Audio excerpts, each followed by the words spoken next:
You have 5 seconds to sign these divorce papers before I pull the plug. Sanjay presses the blade against my throat as nurses scatter. Her other hand hovers over Jin's life support controls, her jade family ring glinting under hospital lights. The security camera in the corner captures everything. His brain dead, she hisses. Sign away your claim to Stark Industries and I'll let you walk out alive. Blood trickles down my collarbone as I clutch the tablet showing Jin's latest brain scan, the one his mother bribed doctors to hide. The one showing neural activity where there should be none. He can hear everything, I whisper, my wedding ring scraping against the metal bed rail as I reach for his hand. That's why you're terrified. Watching this unfold live? I never thought my honeymoon would be spent defending my comatose husband from his own mother while armed with nothing but hidden cameras and the truth. Hit subscribe now because what happens next shattered Korea's richest dynasty forever. Jin's fingers twitch against mine, imperceptible to anyone not watching for it. The signal we planned. Last chance, Sanjay says, nodding to the men blocking the doorway. The company or your life. I press my bloody thumb to Jin's heart monitor, leaving a perfect crimson print as I activate the live stream beacon in my wedding band. Security alarms blare throughout the hospital. Too late, I say, meeting her eyes as red recording lights blink on every device in the room. 18 million people just watched you threaten to murder your son. The real stockholders are watching too. Sanjay's eyes widen in genuine fear. You don't understand what you've done. They'll kill us all now. Behind her, Jin's eyes snap open, focused and alert, exactly as we planned. Hello, mother, he says, voice hoarse from months of silence. The board sends their regards. The hospital windows explode inward as black-clad figures rappel through, weapons drawn, but I can't tell if they're here to rescue us or silence us forever. 3 months earlier, I was just Olivia Wick, foreign correspondent for the Seoul Tribune, not the woman who would bring down Korea's most powerful dynasty. Ms. Wick, your press credentials only grant access to the main conference, the security guard says, blocking my path to Stark Industries' executive floor. I slip him my business card with the handwritten note on the back. Jin Stark requested a private interview. His eyes widen at the CEO's signature. The truth? I'd been investigating Stark Industries for 6 months, suspicious weapons contracts, board members with offshore accounts, and technology that mysteriously appeared in North Korean military demonstrations. Someone was selling state secrets, and the trail led straight to the top. What I never expected was Jin himself requesting to meet me. The elevator doors opened directly into his penthouse office. Floor-to-ceiling windows showcase Seoul's skyline, but my attention fixes on the man rising from behind a sleek desk. Jin Stark, 32, heir to Korea's largest technology conglomerate, and notoriously private. Magazine covers call him the Ice Prince for his calculated business moves and refusal to show emotion in public. The man before me looks exhausted, dark circles under eyes too perceptive to match his playboy reputation. You've been asking dangerous questions, Ms. Wick, he says without preamble, pouring 2 glasses of water. Questions that got my father killed 3 years ago. I nearly dropped my recorder. Your father's yacht accident was no accident. His knuckles whiten around his glass. Just like the brake failure they're planning for me won't be an accident. He slides a tablet across the desk showing internal emails between his mother and 3 board members, discussing the Jin problem and a permanent solution. My own mother, he says, voice hollow. Because I discovered what they've been selling to Pyongyang. Why tell me? Why not go to authorities? His bitter laugh chills me. The authorities? My family owns half the police force and most of the judges in Seoul. When Jin looks at me again, I glimpse something beneath his calculated exterior, raw fear mixed with determination. I need someone they won't suspect. Someone without connections they can threaten. Someone with nothing to lose. I have plenty to lose, I counter, thinking of my small apartment, my career, my independence. I'm offering an exclusive that will win you every journalism award in existence, he says, if you're brave enough to help me expose them. What I don't tell him, my parents died investigating corporate corruption in America. That I've spent my life seeking the justice they never found. There's something else you should know, I admit, showing him my own research. Your mother's been transferring billions to Swiss accounts under a shell corporation. I tracked the beneficiary, it's your grandfather. Jin goes perfectly still. My grandfather died before I was born. Our eyes meet in shared understanding of what this means. 2 weeks later, we're staging an elaborate wedding ceremony, our cover for What's Really Happening, embedding evidence in my bloodstream, planning a fake accident, and preparing for Jin's temporary death while we gather final proof. If I survive this, Jin whispers during our first dance, cameras flashing around us, I promise to make this real. Hours later, his car careens off a mountain road. The world mourns Korea's brilliant heir while his mother takes control of the company.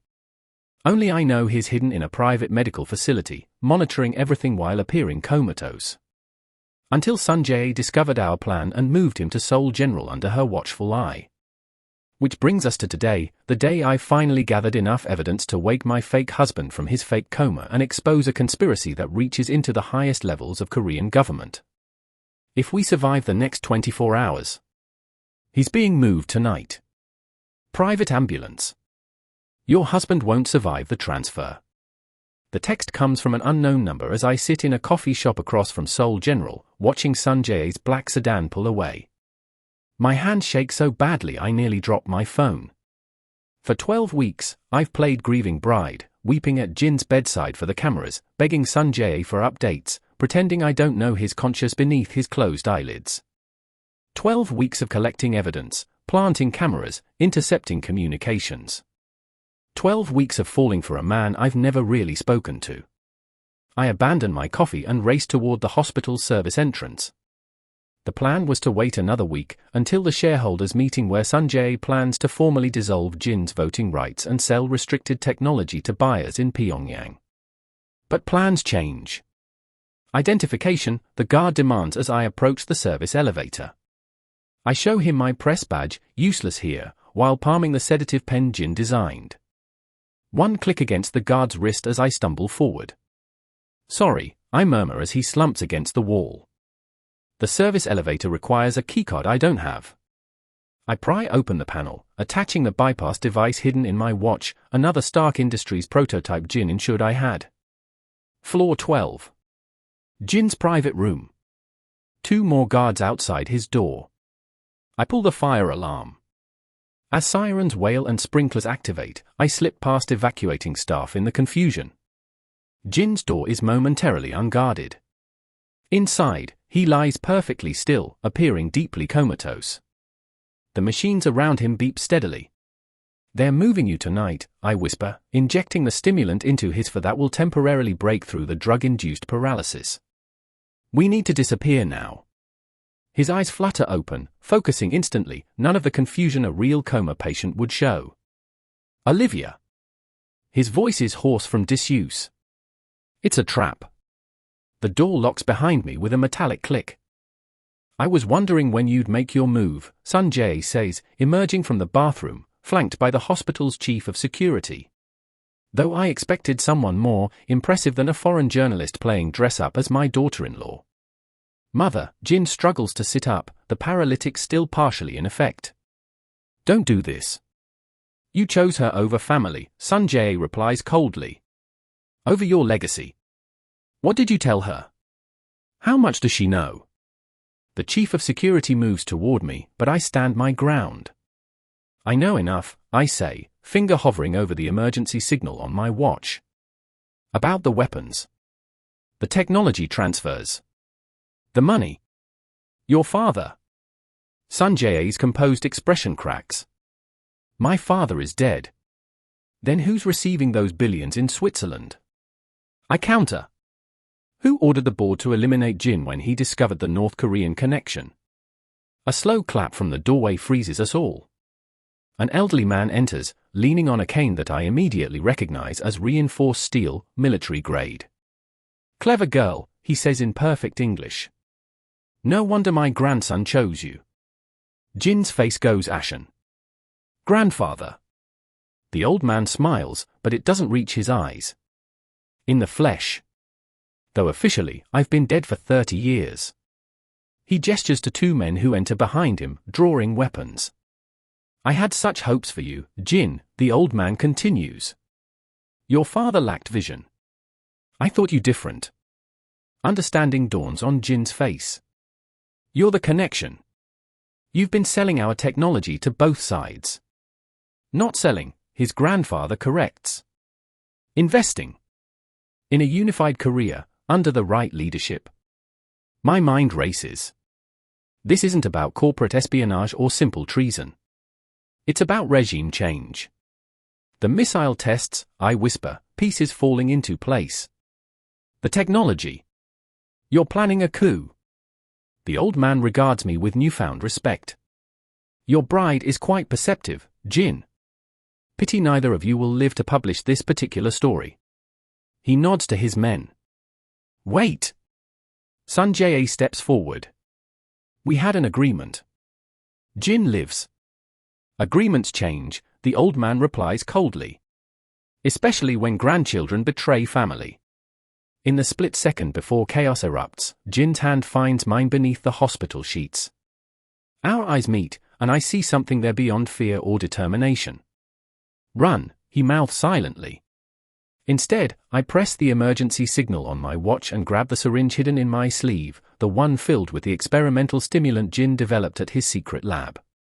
The one that might kill him but would instantly reverse the paralytic effects keeping him bedbound.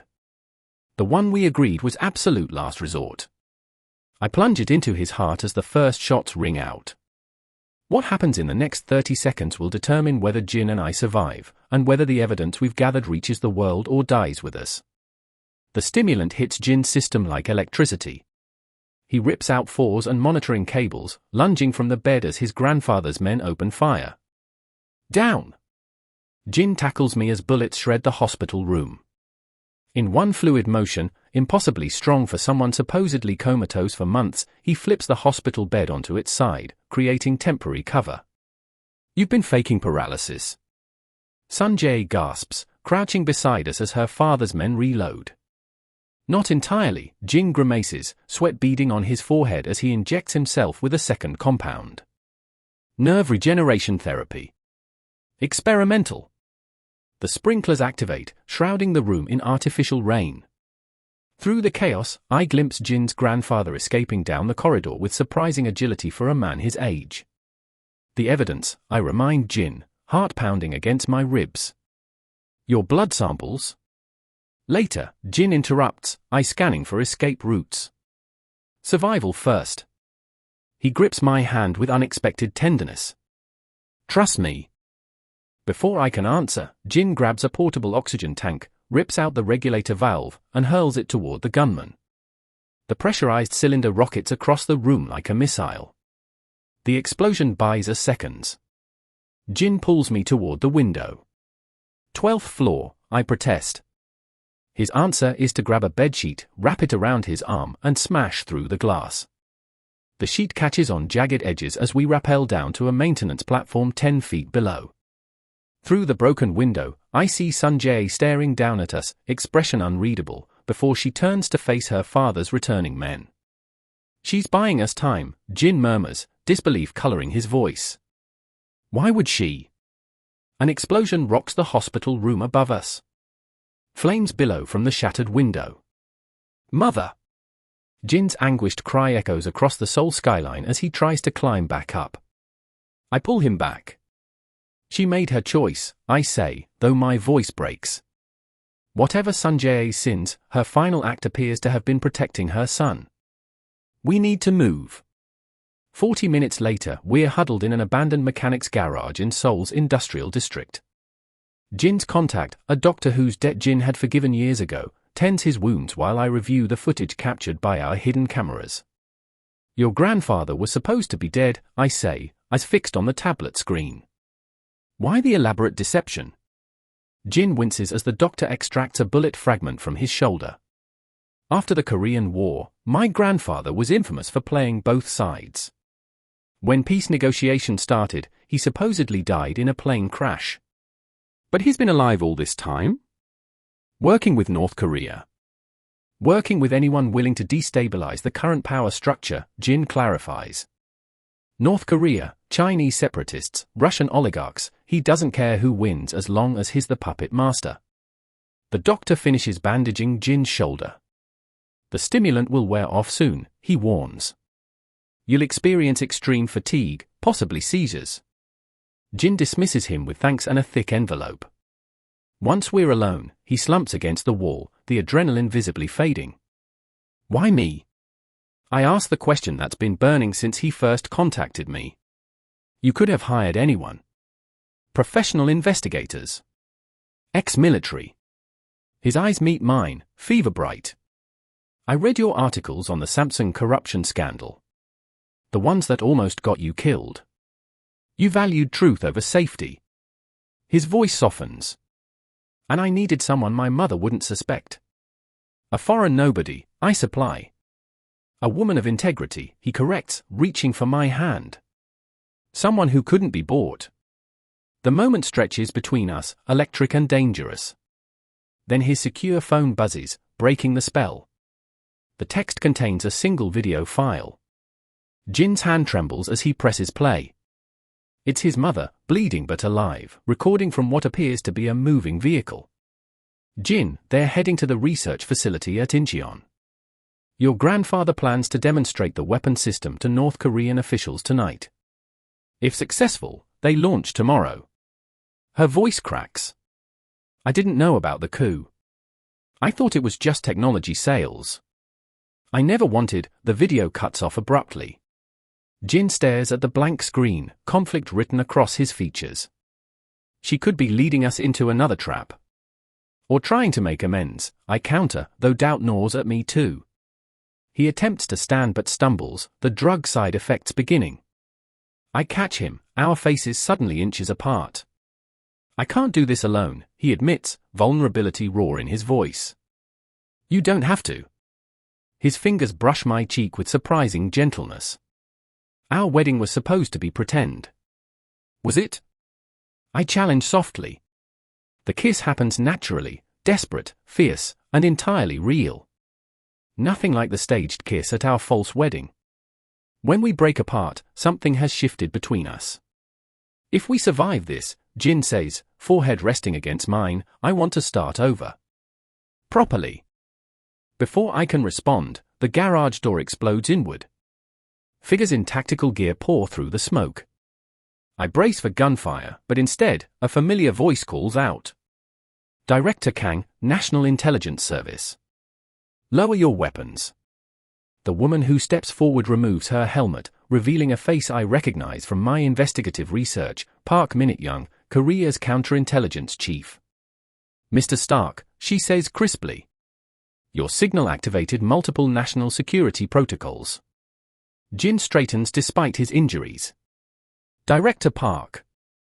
My grandfather. We know, she interrupts. We've been tracking his organization for years without enough evidence to move. Until your wife's broadcasts. She nods respectfully to me. Your journalism just saved South Korea, Ms. Wick. Or should I say, Mrs. Stark. Relief floods through me until I notice one of Director Park's agents speaking urgently into his comm unit, his expression darkening. Director, he calls. The weapons facility, they've accelerated the timeline. Director Park's face hardens. The launch is happening now. Jin grips my hand so tightly it hurts. How long do we have? The agent checks his tablet. 40 minutes until systems are online. After that, Director Park finishes grimly, we're looking at the first shots of a new Korean war. As agents rush us toward armored vehicles, I catch a glimpse of a news helicopter overhead, broadcasting everything live. The world is watching. And Jin and I have 40 minutes to stop his grandfather from starting a war. You're not just a journalist, Director Park says as our armored vehicle races through Seoul's streets. Are you, Ms. Wick? My blood turns to ice. Beside me, Jin tenses, his eyes questioning. What are you talking about? I demand, though my racing pulse betrays me. Director Park slides a tablet across the seat. On screen, my personnel file, not from the Seoul Tribune, but from the CIA. Olivia Wick died in a boating accident 5 years ago, she continues, her gaze unwavering. Yet here you are. Jin stares at me, betrayal darkening his features. Who are you? The question hangs between us as military helicopters thunder overhead. My real name is Eliza Reed, I finally admit, the truth burning my throat after years of secrecy. I was CIA until a mission in Pyongyang went wrong. My team was compromised. I was the only survivor. Understanding dawns on Jin's face. You've been investigating North Korean weapons procurement. Until the trail led to Stark Industries, I confirm, unable to meet his eyes. To your family. Director Park interrupts. What she's not telling you, Mr. Stark, is why she was targeted specifically for elimination. The director produces another file, this one containing photos that make my stomach drop. Photos of me as a child. With my parents. And standing next to us, a younger version of Jin's grandfather. Your parents weren't journalists, Director Park says quietly. They were intelligence officers tracking illegal weapon sales after the Cold War. They were killed because they discovered Project Phoenix.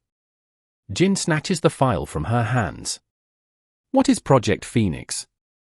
A neural interface weapon, Director Park explains. Developed by your grandfather in the 1990s. It can override missile defense systems remotely. Render any countermeasures useless. I feel the blood drain from my face. That's what's at the Incheon facility. Jin studies the childhood photos, his expression unreadable. You knew who I was before I contacted you. It's not a question. Yes, I whisper. I've been tracking your family for years. The silence between us stretches painfully until Jin speaks again, his voice hollow. Our marriage was part of your cover. Initially, I admit, heartbreaking at the distance suddenly between us. But what happened after? A deafening explosion cuts me off as something strikes our vehicle. We swerve violently, tires screeching against pavement. Ambush, the driver shouts as bullets pepper the reinforced windows. Director Park barks orders into her comm unit while checking her weapon. They found us. Jin's face has gone completely blank, the businessman's mask I first encountered months ago. Were you ever going to tell me the truth? Yes, I say desperately. After we stopped your grandfather. I couldn't risk.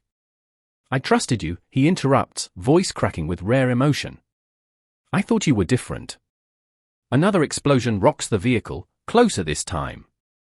Outside, I glimpse tactical teams converging on our position. We don't have time for this, Director Park snaps, loading her sidearm. Save your marital problems for after we prevent a war.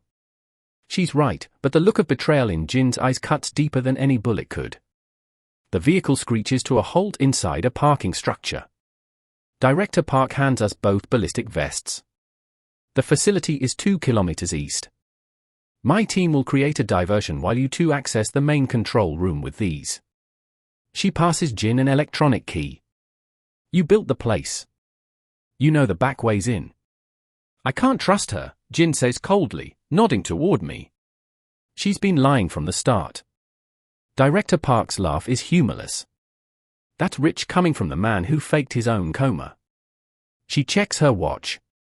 28 minutes until launch sequence begins. Are your hurt feelings worth millions of lives, Mr. Stark? Before Jin can respond, gunfire erupts outside. Director Park pushes us toward an emergency exit. Go. We'll cover you. The service tunnel is dimly lit and claustrophobic. Jin walks several paces ahead, refusing to look at me. Your grandfather killed my parents, I say to his back. That's why I became a journalist. To finish what they started. He doesn't slow down.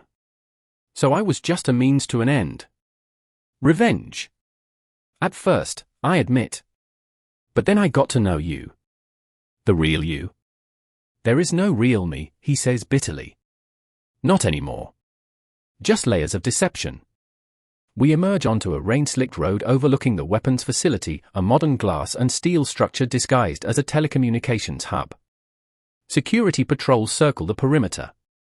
Jin, please, I grasp his arm. I was going to tell you everything after. After what? He demands, finally facing me. After you got what you needed? After you avenged your parents? After I knew you wouldn't hate me, I whisper, rain mingling with tears on my face. Something shifts in his expression. I contacted you because your articles showed integrity, he says slowly. But that wasn't the only reason. He pulls out his phone, showing me a photo I've never seen, Jin as a child, sitting on his grandfather's lap. Behind them stands my father. Your father saved my life, Jin reveals, voice thick with emotion. There was an assassination attempt when I was 9.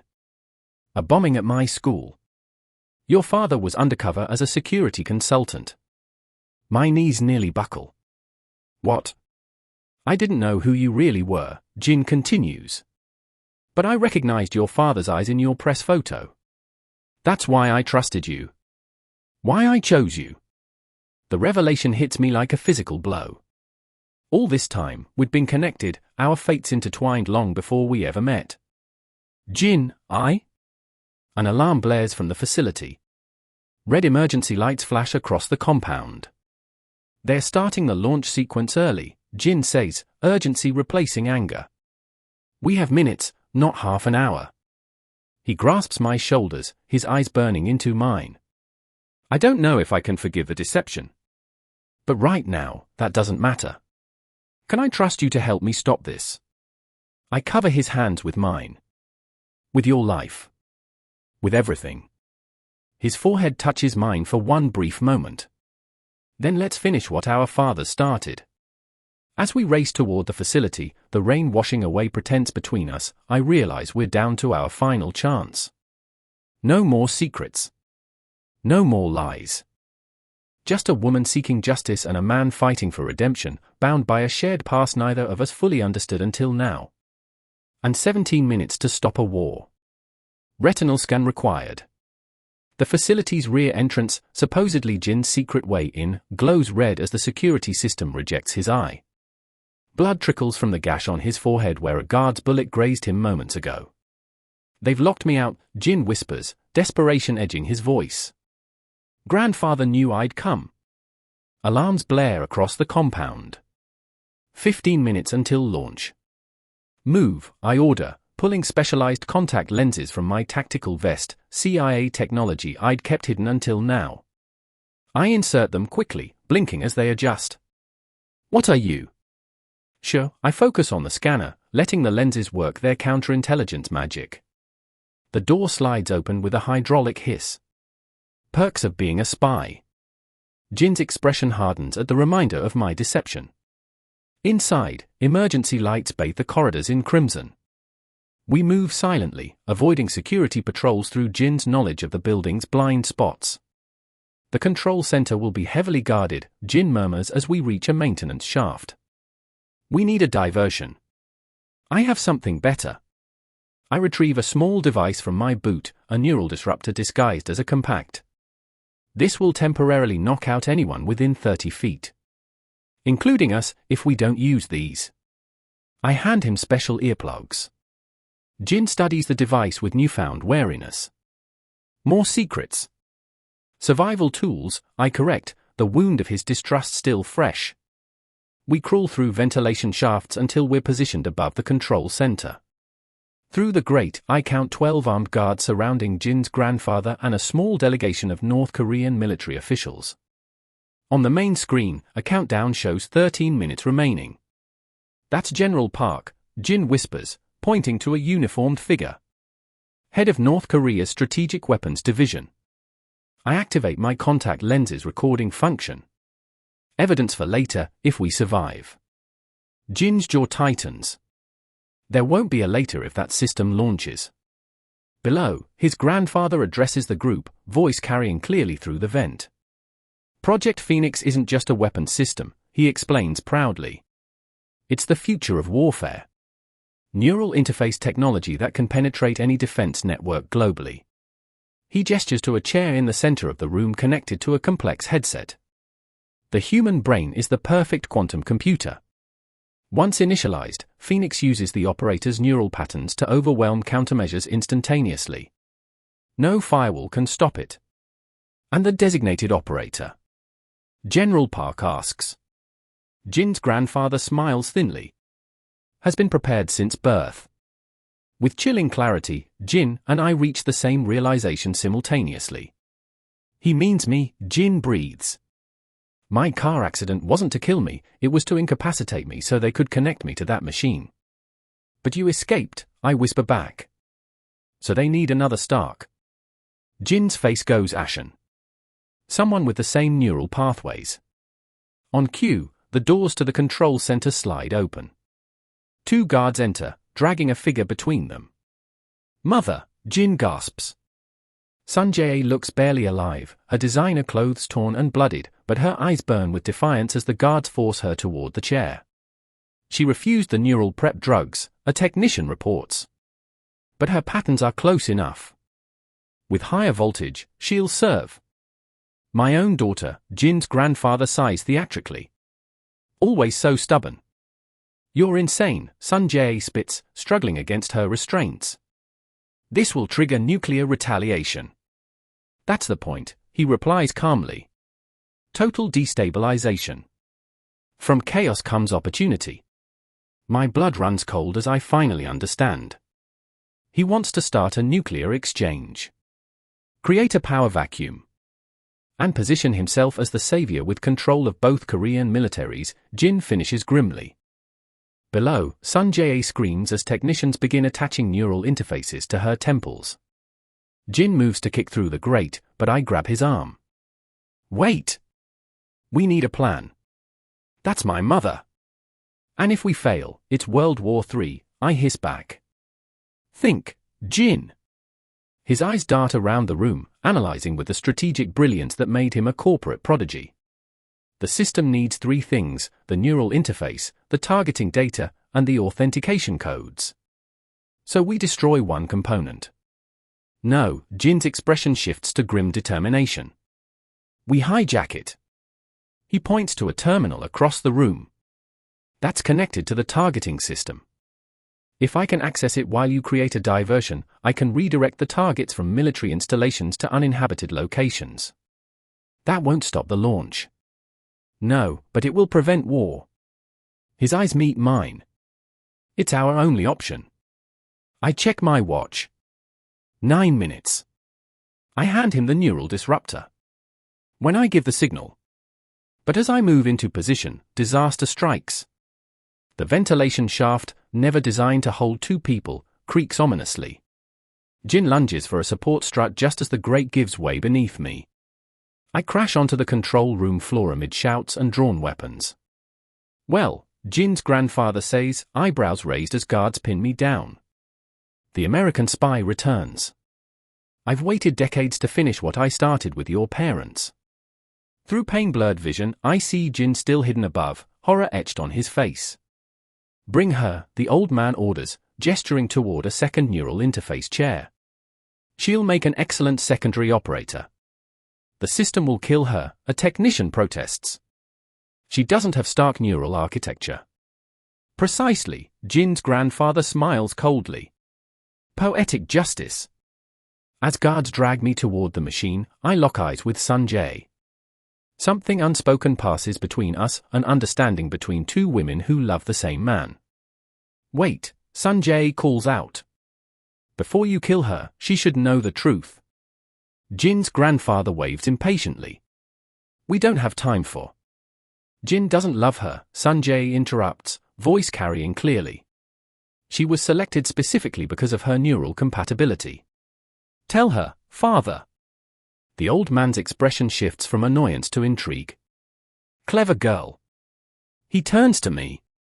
Your parents weren't just tracking weapons, Ms. Reed. They were part of the original Phoenix project. Your father's neural architecture was exceptional, resistant to the system's damaging effects. My stomach drops as the pieces click into place. Jin didn't choose you for your journalism or because of some childhood connection, he continues. Your DNA was always the backup plan if Jin proved uncooperative. He approaches, studying me clinically. Jin knew exactly who you were from the start. The wedding? The cameras? All designed to bring you exactly here. He needed an insurance policy with compatible neural patterns. I refuse to believe it, yet doubt worms through my certainty. Jin's perfect timing. His convenient evidence. How easily I infiltrated Stark Industries when better journalists had tried and failed for years. You're lying, I spit, though my voice wavers. Am I? The old man counters. Ask yourself why Jin never told you about your father's connection to our family. Why he conveniently had that photo ready when you confronted him. My grandson is a brilliant strategist, playing both you and his mother against each other while he positioned himself to take control. Through the ceiling vent, I can no longer see Jin. Has he abandoned me, realizing his cover is blown?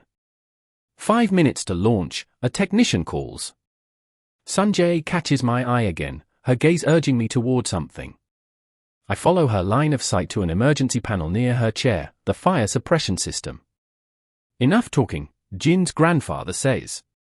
Prepare them both. As technicians approach with neural interfaces, I make my decision. If Jin has betrayed me, I still won't let millions die. You're right, I tell the old man, letting my shoulders slump in defeat. Jin told me everything last night. About the neural compatibility. About my father. The lie catches him off guard. What else did he tell you? The access codes, I whisper, beckoning him closer. He changed them. Said only I would know the new sequence. It's a desperate gambit, but his eyes gleam with greedy interest.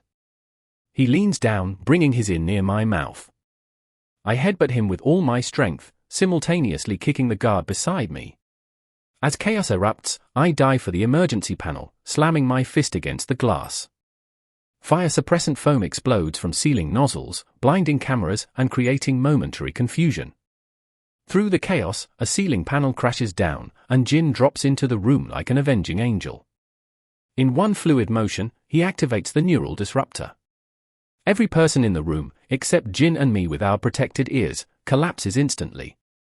3 minutes, I gasp, stumbling toward the controls. Jin rushes to his mother, ripping away the neural interfaces attached to her unconscious form. Help me, he pleads. I hesitate, the old man's words echoing. Did you know about my father from the beginning? Was I just a backup neural pattern to you? Pain flashes across Jin's face. We don't have time. Answer me. Yes, he shouts, desperation breaking through his composure. I knew who you were. I needed someone compatible with the system if things went wrong. The truth lands like a physical blow. But I never expected to fall in love with you, he continues, voice breaking. That was real, Eliza. Everything between us became real. 2 minutes to launch, the computer announces calmly. I make my choice. Get your mother clear, I order, rushing to the terminal. I'll redirect the targets. Jin looks torn but nods, lifting Sanjay's limp form. My fingers fly across the keyboard, CIA training kicking in as I penetrate the targeting systems. One by one, I redirect missiles from military installations to empty ocean coordinates. 30 seconds, the computer warns. Jin returns, grabbing my arm. We need to go. Now. Not done, I grunt, still typing commands. The last target stubbornly resists my attempts to redirect it, Seoul Central Government District. Eliza, please. Outside, explosions rock the building. Director Park's forces have arrived, but too late. 10 seconds to launch. With no other option, I punch in the only command guaranteed to work, setting the final missile to target the launch facility itself. It's done, I tell Jin, grabbing his hand. Run! We sprint for the exit as the first missiles launch with thunderous roars, streaking into the night sky. Behind us, Jin's grandfather stirs, reaching for an emergency switch. You failed, he calls after us. I built in a contingency. The final target can never be changed. Jin and I burst onto the roof as helicopters circle overhead. Across the complex, Director Park's forces engage with the remaining security teams. What was the last target? Jin demands, pulling me behind a ventilation unit as bullets strafe the rooftop. I can't meet his eyes. This facility. His face drains of color. How long? For minutes. Maybe less. In the distance, emergency sirens wail as the first redirected missiles splash harmlessly into the sea. But one missile will soon complete its arc and return to its point of origin. Jin's grip on my hand tightens. We'll never clear the blast radius in time. As the realization of our imminent death settles between us, all deceptions and betrayals suddenly seem meaningless. All that remains is the raw truth of what we've become to each other. I'm sorry, we both say simultaneously. Jin pulls me close, his forehead touching mine. I did use you at first, he admits. But somewhere along the way, the lie became the truth. I love you, Eliza Reed. Tears stream down my face as I finally surrender to the feeling I've fought since our fake wedding. I love you too. Below us, Jin's grandfather emerges onto the helipad, surrounded by guards. A helicopter descends through the smoke and chaos. He's escaping, I realize with horror. Jin's face hardens with resolve. No. He's not. Before I can stop him, Jin sprints across the rooftop toward the helipad. Jin! I scream, running after him. Above us, the final missile appears in the night sky, completing its deadly arc back toward us. 2 minutes to impact. Jin tackles his grandfather just as the old man reaches the helicopter. They crash to the ground in a tangle of limbs, the elderly man showing surprising strength as they grapple. I reach them as Jin pins his grandfather, rage and grief contorting his features. You killed my father, Jin spits. You tried to kill my mother. You would sacrifice millions for power. You're a fool, the old man hisses. Just like your father. I gave you every advantage, groomed you to rule beside me. I never wanted to rule, Jin says, voice suddenly calm. I only wanted to build. To create. Not destroy. The helicopter pilot, seeing the missile approaching, abandons them, the aircraft lifting away without its intended passenger. 1 minute to impact. I grab Jin's arm. We need to go. There's nowhere to go, his grandfather laughs bitterly. We'll all die here. Jin's eyes meet mine, something like peace settling in their depths. Maybe not. He points to a concrete structure near the edge of the roof. The neural dampening chamber. It's designed to withstand electromagnetic pulses from the system. Will it survive a direct missile hit? I don't know, he admits. But it's our only chance. Leaving his grandfather handcuffed to a rooftop vent, we sprint for the chamber. 30 seconds remain as Jin enters the access code, the heavy door swinging open to reveal a small, spherical room. Get in, Jin urges, pushing me inside. I turn back, realizing with horror that he remains outside. What are you doing? The chamber only fits one, he says simply. No. I lunge for him, but he blocks the doorway. Eliza, listen to me, Jin says urgently. The world needs to know what happened here. The evidence we gathered, it has to survive. Not without you, I sob, trying to pull him inside. He kisses me one last time, pouring everything we might have been into that final contact. I love you, he whispers against my lips. I always will. Then he pushes me back and slams the door shut. Through the small window, I see him smile sadly before turning away. Jin! I scream, pounding against the impenetrable door as the lock engages with a final, terrible click. Through the tiny window, I watch him run back toward his grandfather. Not to escape, there's no time for that, but to ensure the architect of so much suffering doesn't somehow survive to threaten the world again. As the missile streaks down from the heavens, Jin looks back one last time. Even across the distance, our eyes meet in perfect understanding. Then the world explodes in blinding light. The chamber rocks violently, throwing me against the walls as the roar of destruction drowns out my screams. Heat, pressure, darkness, then nothing but the ringing in my ears and the taste of blood where I've bitten through my lip. When the chamber finally stops moving, I drag myself to the window, desperate for any sign of Jin. Outside is nothing but fire and ruin. The man I love is gone. The truth we fought to expose may die with him. And I am left alone with the devastating knowledge that in the end, despite all our lies and manipulations, What we found together was real, but far too late. 3 days after the explosion, I wake in a military hospital, bandaged and broken. You shouldn't be alive, Director Park says from beside my bed. Her uniform is crisp, but dark circles beneath her eyes betray sleepless nights. The blast leveled everything within 2 kilometers. I can't speak past the tube in my throat, but my eyes ask the question my voice cannot. I'm sorry, she says softly. We found no survivors from the control center. Grief crushes my chest more painfully than my physical injuries. Jin is gone. The evidence of his grandfather's conspiracy potentially destroyed with him. Director Park places a small object on my bed, Jin's signet ring, blackened but intact. This was in the chamber with you.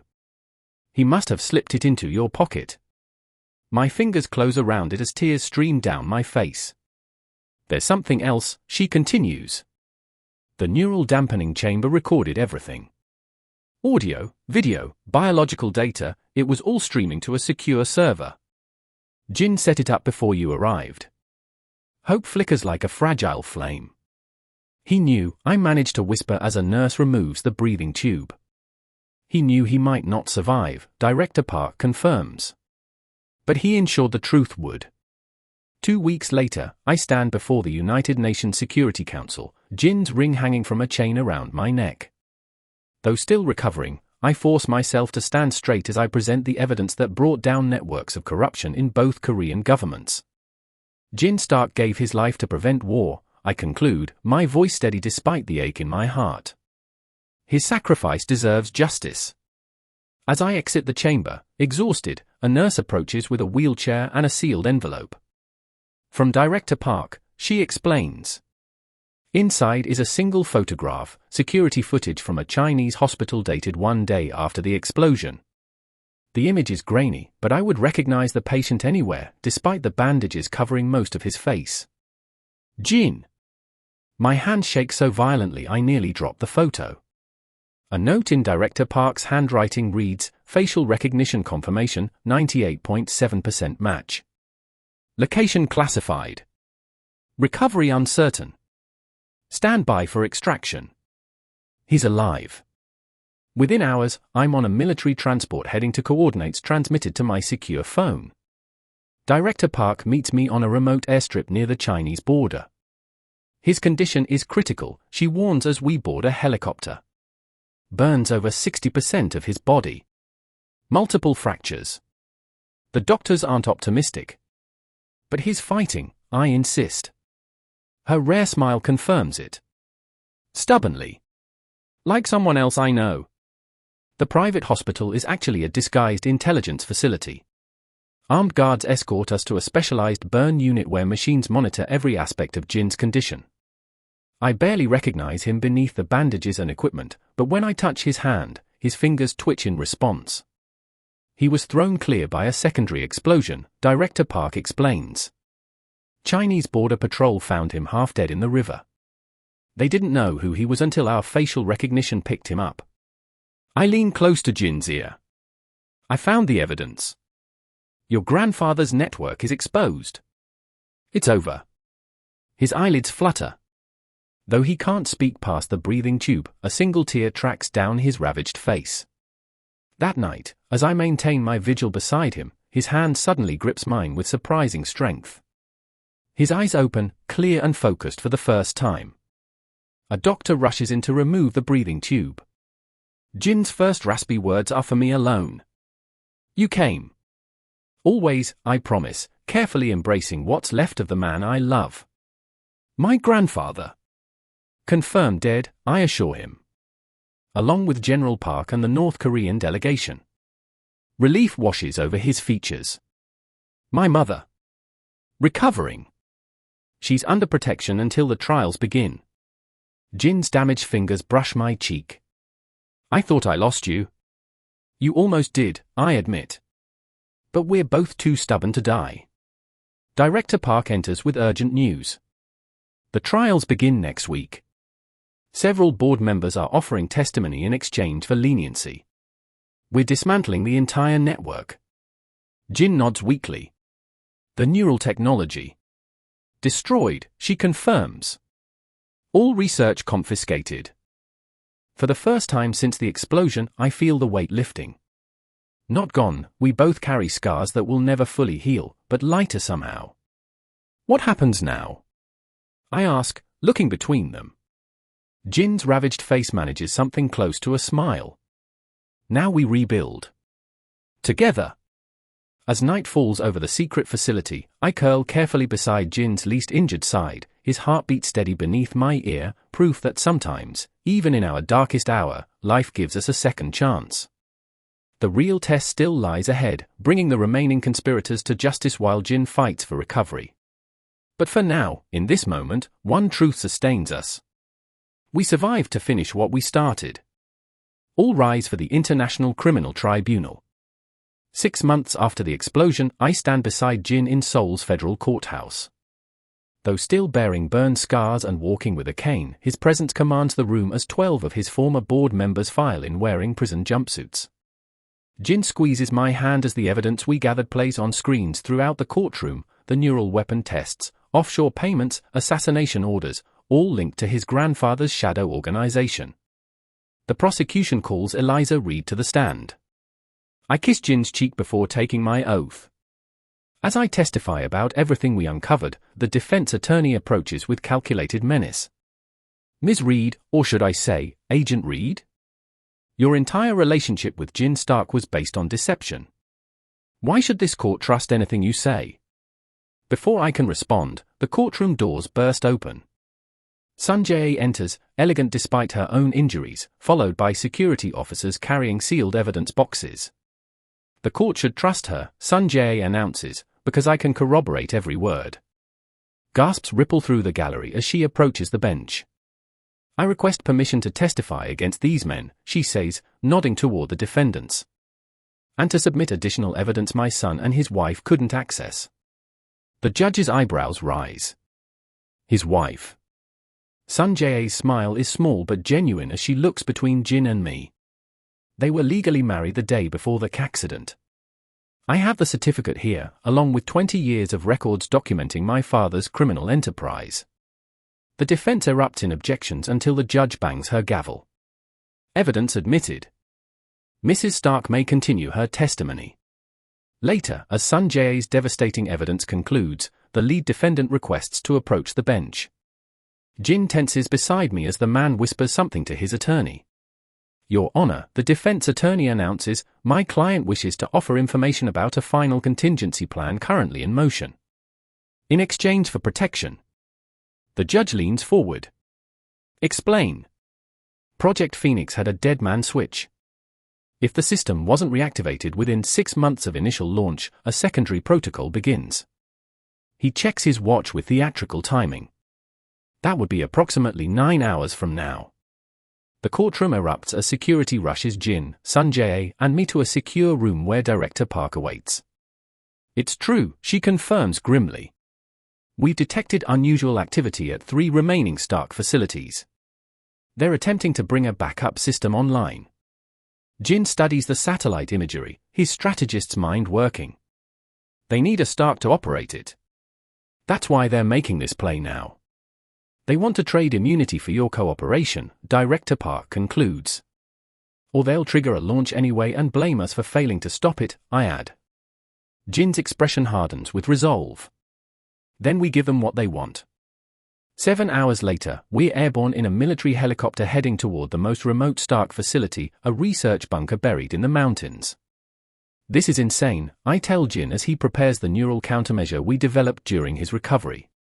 You're still healing. Which is why you'll be my backup, he replies, handing me a neural transmitter designed for my specific brainwave pattern. Sun Jae adjusts her tactical vest. And I'll be yours. The 3 of us exchange looks of grim determination. From enemies to allies, bound by shared purpose and something deeper, family.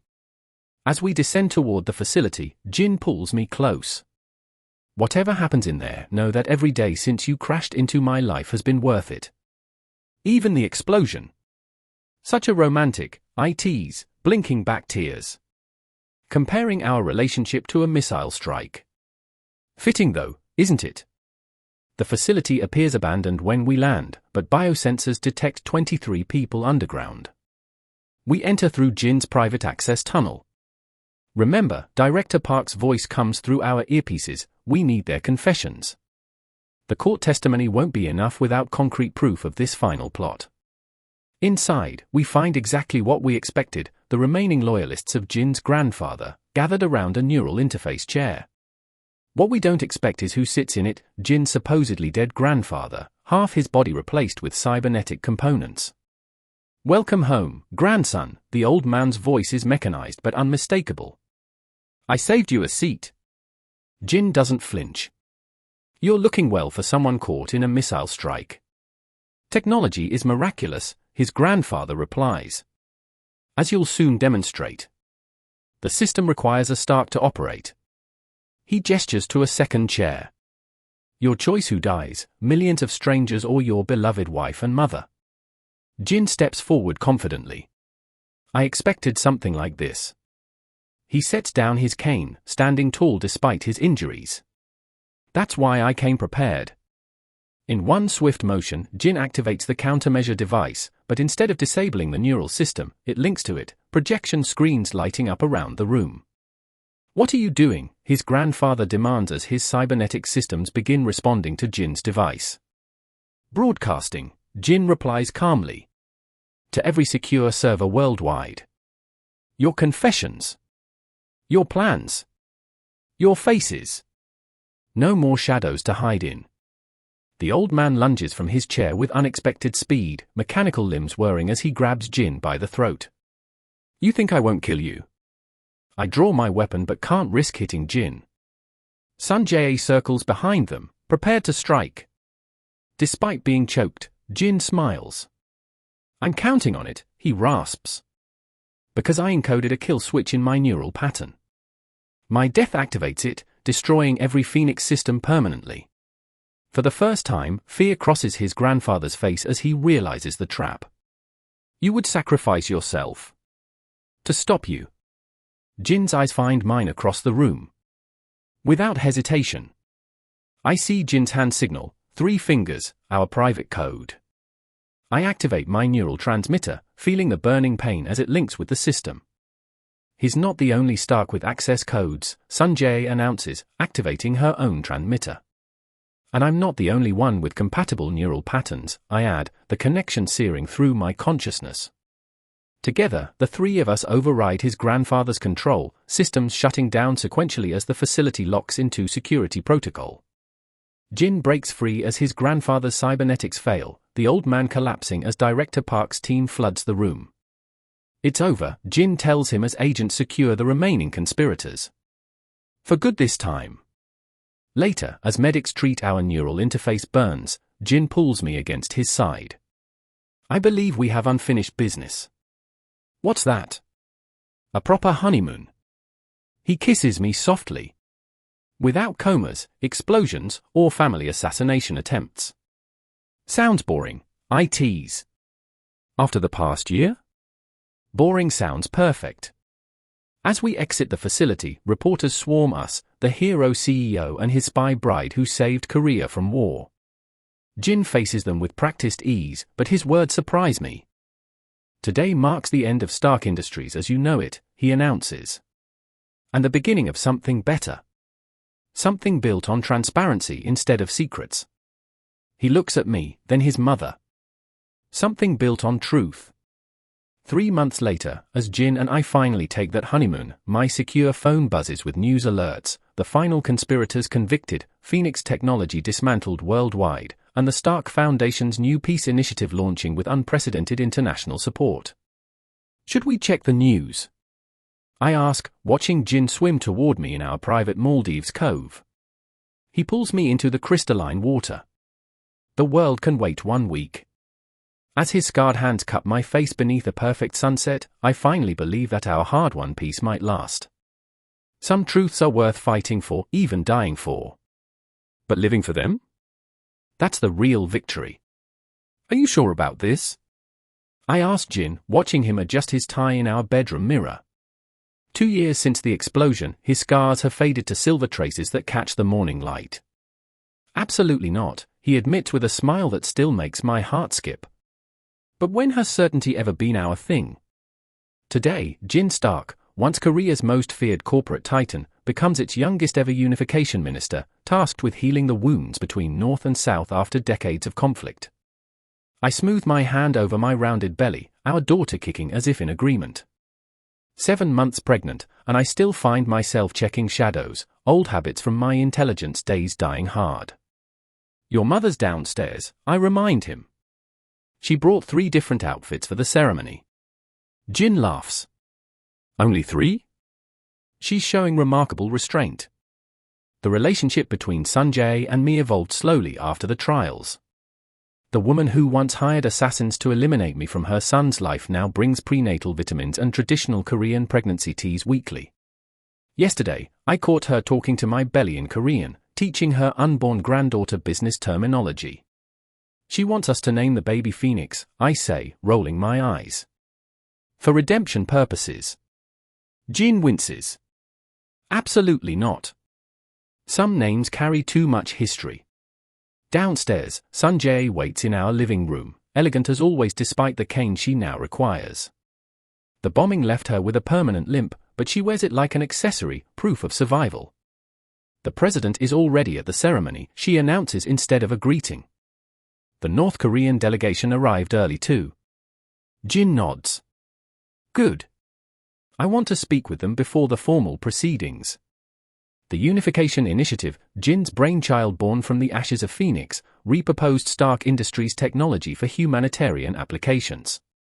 Neural interfaces now help trauma victims recover lost memories instead of hacking defense systems. Energy technology brings electricity to North Korean villages instead of powering weapons. Director Park called, I tell them, checking my secure phone. Final security sweep is complete. Sanjay's expression softens as she notices me rubbing my lower back. Sit, Eliza. The baby doesn't need you standing for hours. I comply, still marveling at how my former nemesis became my fiercest protector. Perhaps nearly dying together changes people. I have something for both of you, Sanjay says, retrieving a wooden box from her bag. Inside rests a leather-bound journal, its pages yellowed with age. My husband's diary. Jin's father. Jin stares at it, momentarily speechless. He suspected my father's plans years before his murder, Sanjay continues. I found it hidden in our old summer house while preparing to sell the property. She looks directly at me. It mentions your father several times. They worked together trying to dismantle Phoenix from the inside. I take Jin's hand as he carefully opens the journal, finding a photograph tucked inside, 2 young men in university sweatshirts, arms around each other's shoulders.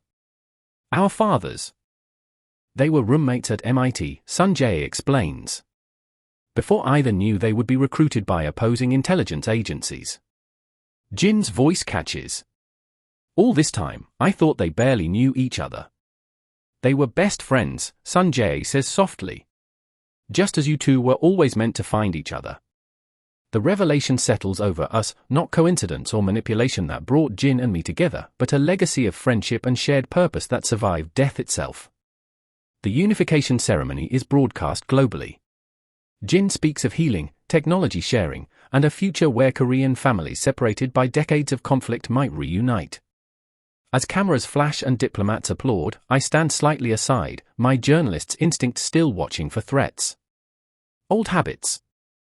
They would be proud, Director Park murmurs beside me, nodding toward the portrait of our fathers now hanging in the government hall. Of all of you.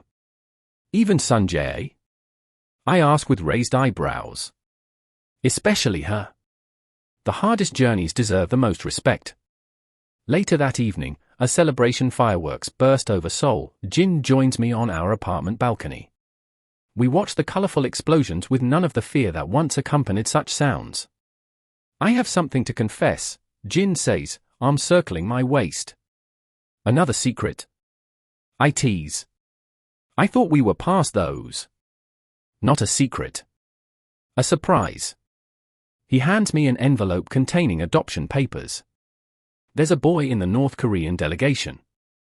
8 years old. His parents were scientists killed in the facility explosion. My heart constricts. One of your grandfather's victims. Jin nods. He has no family left. The orphanage director mentioned his case today.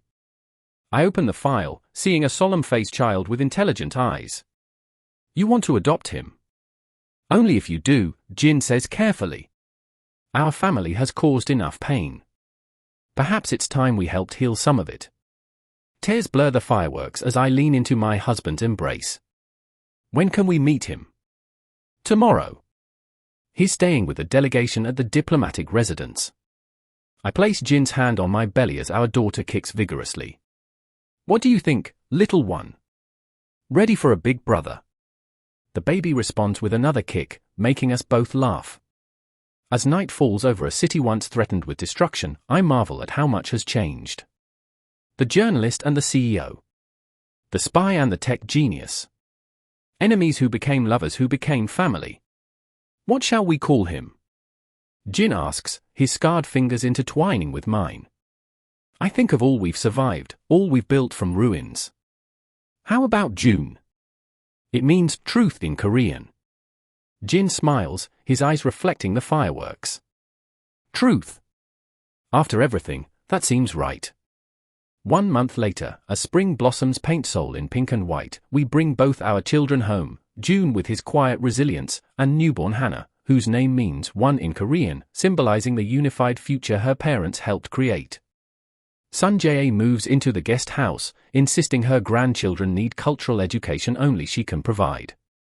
Director Park becomes their honorary aunt, bringing inappropriate spy gadgets disguised as toys.